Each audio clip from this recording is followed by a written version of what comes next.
Hello दोस्तों, मैं भंवर सिंह और आप सभी का मेरे सुर तरंग चैनल पर स्वागत है। दोस्तों, ऐतिहासिक गौरव गाथाओं से भरा पड़ा हमारा इतिहास, विभिन्नताओं से लिया हुआ हमारा इतिहास, हमारा इतना सुंदर साहित्य जिसको सुनते हैं पढ़ते हैं तो बहुत ही खुशी होती है और बहुत आनंद आता है।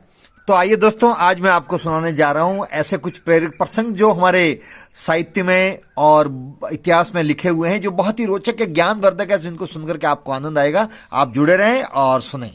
बहुत बार आपने सुना होगा राजा भर्तृहरि के जीवन के बारे में, बहुत सारी कथाएं सुनी होगी। उनके गुरु थे गोरखनाथ। किस्सा बहुत सामान्य था, लेकिन जीवन बदल गया भर्तृहरि का। और जीवन बदलते कोई वक्त नहीं लगता। शिकार करने के लिए गए थे, हिरण का शिकार करने के लिए पीछे भागे। हिरण अपने प्राण बचाने के लिए भागता हुआ गया और हिरण को भी पता था कि मुझे कहां पर आश्रय मिलेगा, मेरी सुरक्षा कहां हो सकती है। तो थे उनकी कुटिया में गया। उनको पता ये सन्यासी है, मेरी रक्षा करेंगे। वो सन्यासी और कोई नहीं बल्कि गोरखनाथ जी थे। और हिरण कुटिया में आकर के बैठ गया। गोरखनाथ जी समझ गए कि ये हाँफता हुआ आया है, निश्चित तौर पे इसके पीछे शिकारी कोई न कोई आ रहा है। थोड़ी देर बाद में भर्तृहरि राजा वहां पर आ गए। आते ही गोरखनाथ जी से कहा कि अरे महाराज, एक हिरण भागता हुआ इधर आया, आपने देखा? बोले हाँ देखा है। कहां है? बोले ये इधर पीछे मेरी कुटिया के अंदर छुप गया है, तो उसको बाहर निकालो, ये मेरा शिकार है। गोरखनाथ जी ने कहा शिकार है तुम्हारा?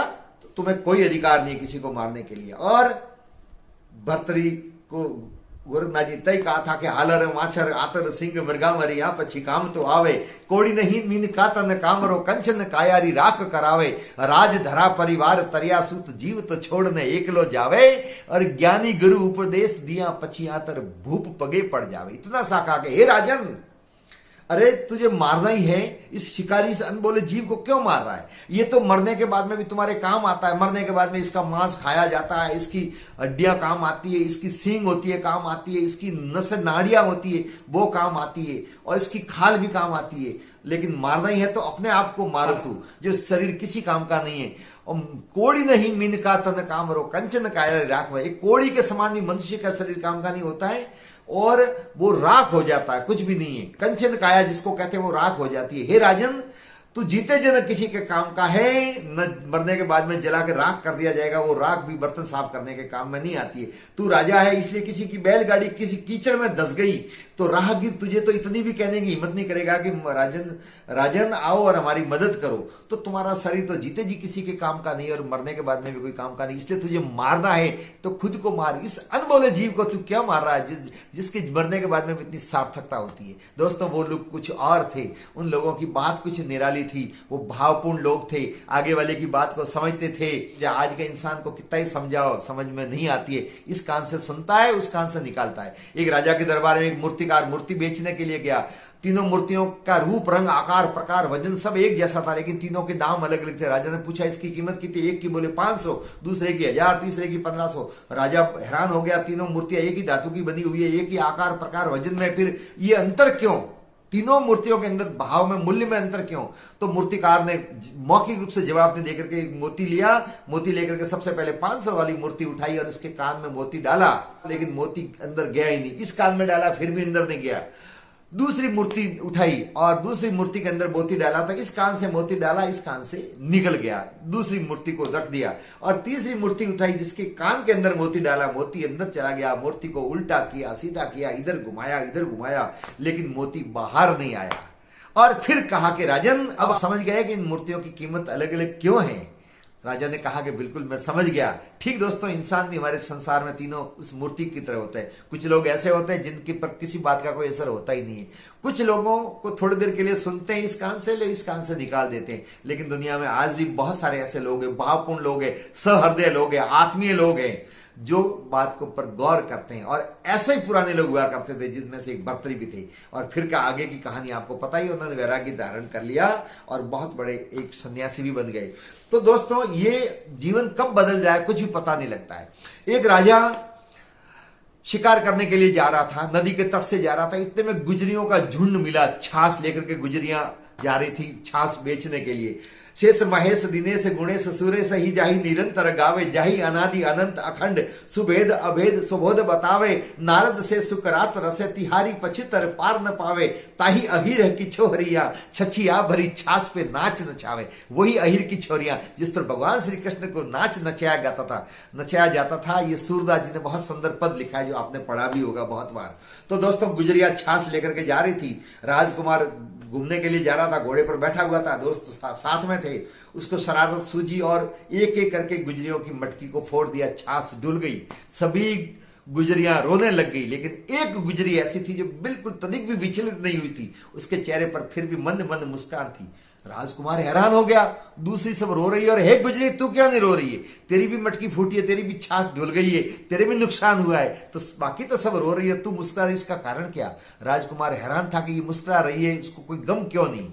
तो उसने कहा कि हे राजन, इसकी बहुत लंबी चौड़ी कहानी है, तुम सुनकर के क्या करोगे, खुशी खुशी आए हो, खुशी खुशी चले जाओ, तुमने मटकी फोड़ी, तुम्हें प्रसन्नता हुई, ये किस खुशी को लेकर घर चले जाओ, मेरी करुण कथा सुनोगे तो तुम्हारे आंख से आंसू बहने लग जाएगी, वेदना प्रकट होगी और मैं तुम्हें मेरी वजह से दुखी उन्हें नहीं देना चाहती।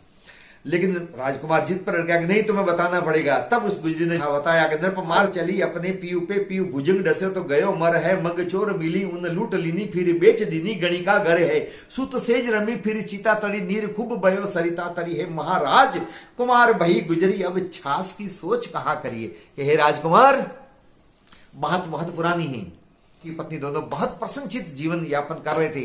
वह गांव का राजा था, उस राजा की मेरे पर कुदृष्टि पड़ी और वो मुझे परेशान करने लगा। मैं उससे तंग आ गई, मैंने मेरे पति को बात की, पति और हमने दोनों ने मिलकर के योजना बनाई कि उसको मार दिया जाए। तो नृप ने मुझे बुलाया जंगल में मिलने के लिए, मैं उसको मिलने के लिए गई, मेरा पति भी साथ में था। कुछ दूर झाड़ियों के झुंड में मेरा पति छुप गया और मैं उस राजा को मिलने के लिए गई। हमारी योजना ये थी कि जब मैं मिलने जाऊं तब कटार साथ में लेके जाऊं और जाकर के मिलने के बहाने राजा की हत्या कर दूं। योजना के अनुसार नृप मार चली अपने पीयू के, तो राजा को मैं पीयू की खातिर अपने पतिव्रता धर्म निभाने के लिए मैं राजा को वहां छुरा घोप करके मार डाला। मारने के बाद में भागती हुई मैं वापिस आई। नृप मार चली अपने पीयू पे, पीयू भुजंग डस्यो तो गयो अमर है। लेकिन मैं जब भाग करके वापस पति के पास में खुशी खुशी ये संदेश देने के लिए जा रही थी कि मैं राजा को मार के आ गई, तो मैं जैसे झाड़ियों के झुंड में गया तो देखा कि मेरा पति मृत पड़ा था। वहां एक सांप था जिसने डच लिया और सांप के विष के कारण से मेरे पति की मृत्यु डर गई। मग चोर मिली, अब मैं घबरा करके वहां से भागने लगी तो रास्ते में मुझे चोर मिले, उन्हें लूट लीनी, चोरों ने मुझे लूटा, मेरी इज्जत को तार तार किया। मग चोर मिले उन्हें लूट लीनी, फिर बेच दीनी गनी का घरे, फिर वेश्याओं के वहां पर मुझे बेच दी। मैं सुत सेज रमी फिर चिता तरी, मेरा एक बच्चा था जो मैं घर छोड़ करके आई थी, कालांतर में बड़ा हुआ। मुझे बहुत दुख उस बात का हुआ कि गणिका के घर पर मैं रह रही थी, वहां पर मेरा पुत्र भी मेरे पास में आ गया।